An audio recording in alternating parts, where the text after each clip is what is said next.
Welcome to the Guru Games Top 20. Yeah, I'm able to pull that voice out. Sounds an awful lot like the guy from Bottom Shelf. It's weird. That announcer guy. We fired him a long time ago. Good. He deserved it. Yeah, he was a drunk. We don't get into it. Anyway, so if you're joining us from our top 5 honorable mentions, welcome. This is the actual honest countdown. We are going to be taking these 5 at a time. Joining me, of course, as always, Danny, resident game guru. Former game guru, still game fan at Zia Comics, where we hang out and play board games on Saturdays. So if you hear any of the games on this list, chances are you should stop in and ask us about them, because we can probably tell you. Way too much about them. Well, yeah. Yeah. So Number 20! Number 20 on my list is a great action phase game. I guess technically it's action phase / indie boards and cards now. What with a recent merger. It is a 2 to 5 player game. Takes about 20 minutes to play, maybe 30 if it's your first time. And that is Kodama, the Tree Spirits. Currently sitting at a 7.1 on Board Game Geek. It is a really, really artistic feeling game where you have a tree, you're drafting in these branch cards, laying them out, and trying to, by the time you're all done, have this awesome looking tree. Scoring points for it is the ultimate goal, but the aesthetics of it are really, really nice. Yeah, it's absolutely gorgeous on the table. You actually sold it on me because we compared it to various animes that share the same theme. And, if you're a fan of any of the Studio Ghibli stuff, absolutely is a great one. Yeah, it absolutely is. My number 20 is a game called Bonanza by Rio Grande Games. Plays 2 to 7 players. It's a card game. Nice. 45 minutes, and it's rated about 7.1 on Board Game Geek. This is a weird one because I actually found it not expecting it to be any good at all. It's about bean farming. Yeah. You're getting sets of beans, like chili beans and cocoa beans and various other types of beans. Green beans. Green beans. And the cartoon on it, or the illustration, is a bean that's completely sickly and looks like he's about to throw up. It's amazing. But it's one of those good weird finds. Yeah, it was weird. I wasn't sure what to think of it, but the whole premise of the game is every turn you have a hand of cards that you are not allowed to change the order of it, so you know what you're going to have to play. You're only allowed to have 3 different sets at a time, and the larger you make them, the more you can sell them for profit. Yeah. And so part of it is you'll be given extra cards that sometimes you'll take that you have to plant immediately, which might completely mess you up. Or you can make deals and you can try and give them and trade them to other players. And that results in people like just begging each other, please just let me have the chili. You're not even using it right. yeah, it's like, but I'm gonna have to discard all these beans. Yeah, we're in New Mexico, Las Cruces. I have to be careful about how I explain it because it could potentially lead to offensive conversations. But the bean farming game Bonanza, brilliant.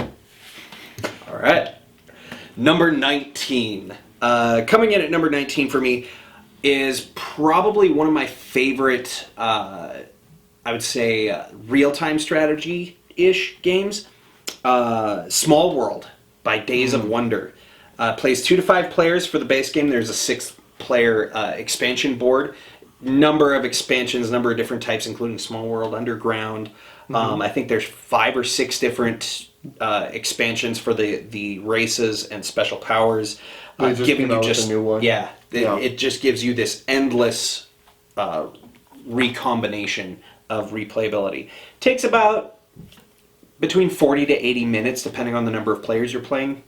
When you consider that each player adds probably another 15-20 minutes to the game. Currently at a 7.4 on Board Game Geek, which is pretty good. Yeah. I don't think I have anything in my list that is below like a 6. Oh, I do. No, just one. Fair enough. I have just one that's below a 6. It is probably one of my favorite Days of Wonder games. They do a lot of really good games, but that one specifically is one of my personal favorites. Plus, the artwork in it is amazing, and any game that lets you have blank race and special power combinations to make your own, like the pony corns that I made. Don't judge me. Oh, you're being judged. Okay, good. Yeah, great game. Like Risk, but fun. Oh, yeah. That's a good advantage. It's less random. There's a little bit of random in it, but not. It's very strategic. I don't know. It was never one of my favorites, but it was okay. Yeah. If you forced me to play it, I'd play it. I mean, it's no Bonanza, but It's no Bonanza. You're not bean farming in the small world at all. And that's a shame. My number 19 is, I'm talking about newer games now. Acquire, being in 1963. oh, good. Bringing us to this decade. Yeah, this century. Oh no, we're not even in the right century anymore. Well, so last century ago, there was a game called Acquire by Sid Saxon, who's now being one of my favorite designers. Absolutely. This game looks like Scrabble, but not fun. Basically, you have a grid, like it's like a 9x12 grid. You have coordinates with letters and numbers, and you're putting down tiles to represent buildings. Number 18 pick, another Game Right game. If you saw our honorable mentions, this one, Sushi Go Party. Not the original Sushi Go, but the newer party one that came out. Yep. Sushi Go would have made it onto my honorable mentions, but because they released Party, it actually put it up into the list. Again, by Game Right, plays 2 to 8 players, 20 to 30 minutes at a 7.8 on Board Game Geek. It is a really fun drafting game. They included the variable menu where you can actually change out the cards that are available to draft. And plus, it really helped because they added a scoreboard, which was definitely one of the things that the original was lacking, was no way to actually count score unless you went and got a piece of paper and a pencil and wrote it down. So Sushi Go Party, definitely awesome. Yeah, Game Right is really hitting it out of the park, I think, now. Wow. Speaking of, Dragonwood, number 18. Hey! Yeah. So if you watched our honorable mentions, that was one of his. Mine's number 18. It's rated a 5.9 for the users. Really? The users rating. I put the wrong user number. rating. Yeah, that's the one that I have less than a 6. But Gotcha. 2 to 4 players, 30 minutes. Yeah, you said it straight on. It's when I first learned about that game, I brought home a version of it, tried it, and had to buy it immediately. I think that was one of the few games where I learned about it, and within probably 2 or 3 hours during my lunch break, within learning about it, I went and bought a copy. Yeah. Yeah, and since then Also, we just continued to sell it out. It's ridiculous. One of those few games in which a board game rep goes, "You should take this game and try it out. It's going to be big." Yes. And actually and was right. Yeah. because it was sold out for, I want to say, the better part of like 7-8 months. Yeah. It was unavailable everywhere. We sold through like 2 cases of it in a week. Yeah. And then it was impossible to get. And now it's back again. So if you don't have Dragonwood, you should definitely own it. I think it's quickly becoming one of those staple games. Oh yeah, absolutely. It's one of those games where like an alpha gamer, like somebody who's been playing games for decades, can get in and really enjoy the strategy behind it, but somebody who's never played a game in their life can just go, "Oh wow, I learned this in 2 minutes, and this is amazing. This is really good." Yeah, like I said, because it also has that luck aspect, you can be one of those really strategic power gamers and still just get your buttocks presented to you as a gift.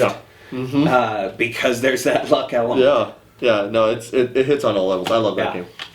A lot of fun. 17?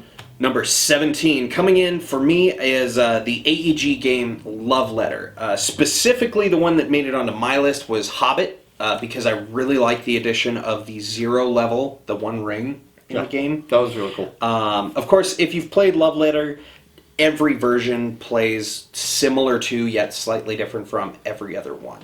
For me personally, I really like the Hobbit because I also really like the 3rd level characters, whereas normally you secretly compare hands. Whoever has the lower number is out. Because in the Hobbit version, they are 2 different elves, Tauriel and Legolas. One of them is whoever has the higher number is out, and the other is whoever has the lower number is out. So the number 3s are actually 2 completely separately functioning cards. I didn't realize that. That's really neat. Tauriel knocks out the higher number. Wow. So really cool little variant there. Plus the point counters are little gems that kind of look like little Arkenstones. So that's just an extra little nerdy bonus for me. They should have little rings. I know that goes completely against the idea of the 1 ring.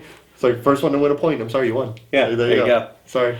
It is a 2 to 4 player game. Takes about 15-20 minutes on average. Maybe 30 if you're taking a while playing it. Yeah. Currently at a 7.2 on Board Game Geek, which is a pretty decent rating. Like generally, if you've got a good game, it's 6. The better the game is, it goes up from there. Yeah. Oh yeah. Anything that's 6 or higher is normally going to be pretty Yeah. good. Normally.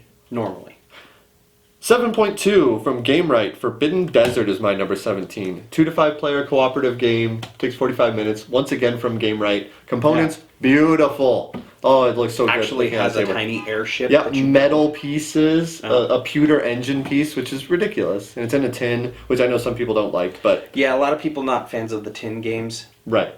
I think it could be worse. They have spilled open a few times in, like, while Yeah. bringing them to game night. Yeah, so I understand it, but that's just a turn it. There you go, you're done. Problem Yeah. solved, you know. Gravity works. Hey. Yeah, I don't see it as a big enough problem, even though it spilled open in my trunk. That wasn't fun. Yeah. Game Right! Anyway, so... this It's gotten game, better about it. It's on a 5x5 grid, which automatically is good. The tiles are moving around like a sliding puzzle. You're Yep. trying to get to the pieces that are hidden by excavation, which excavation in 5x5 grid is always good. And, you're trying to find these pieces that are hidden around the desert. Yeah, I know. You know what I don't know what you're talking about. Anyway, and when you find the pieces, you escape from the deserts, hopefully surviving. Hard game. It can be very forgiving. It is one of those not games much. that the more players you have, the harder it becomes. Yeah. In fact, it is better than Forbidden Island, I will say, because Forbidden Island, the board is actually disappearing and making the game harder. In this Yeah. one, it's a little bit easier because the board doesn't, like, the spaces to move don't actually go away. Yeah, you might be too far away, but yeah. Plus, the buildable airship is amazing. Yeah, it's If gorgeous. you haven't seen it, it's Yeah, so that's my number 17. number 16. And the last one for this list for today. For this part. Number 16 for me, Castle Panic by Fireside Games. Currently sitting at a 6.7. It is a 1 to 6. Well, yeah. Because you can play it solo. It's a lot harder solo. I don't recommend it, but Fireside Games, it is one of their flagship games. Takes about hour and a half, roughly. But essentially, it's a tower defense game. You have monsters impending into your tower. You're playing cards and trading with other players, trying to kill said monsters so that at least some of the tower will survive. But that's not always necessarily the case, because as with most co-op games, you can fail horribly. Yeah. And I have seen games go where, like, by the first round, they were sitting with one piece of the tower left and, like, 18 monsters coming at it. And, like, all right, well, this was fun. What do we want to play next? Let's play a nice, fun game like Hanabi. So, yeah. No, that was one of those games that we demo, and people have a lot of fun losing it. Like, I think bring up for 9 me, monsters the in one only turn. reason It's like, why you're gonna die. But that's okay. Yeah, because the artwork is amazing in it. There's different variations of it. There's a Munchkin theme, there's Star Trek theme now, there's a zombie theme. Yep. They've got all these different versions. I think what edged it out for me, moved it down, was the fact that it can be really hard. Yeah. And It if is you've pretty got random, a yeah. bad group of, if you've got that power gamer, it's really easy to become the table captain. Yeah. And that can take the fun out for other people. So I think that's the main reason why it wasn't higher on my list. Yeah. No, that makes sense. Yeah. Speaking of Castle Panic, mine is Star Trek Panic is number 16. Hey, what do you And, know? So, I've always loved Castle Panic, but what really made this amazing for me is that I knew absolutely nothing about Star Trek. I knew who William Shatner was and Leonard Nimoy. Well, that was who about doesn't? it. That was He's a like rocket the extreme. man. Yeah, something like that. He was in space at some point. He was an astronaut. I don't know. And so when I first got this game, I was like, okay, well, I like Castle Panic. Let's try it. And I was so engrossed by it. I loved what was happening in it that I was like, okay, well, let's see what this whole show is all about. Yeah, I'm binging still on season 1, which is like 100 some episodes. Yeah, about something like that. an hour a piece.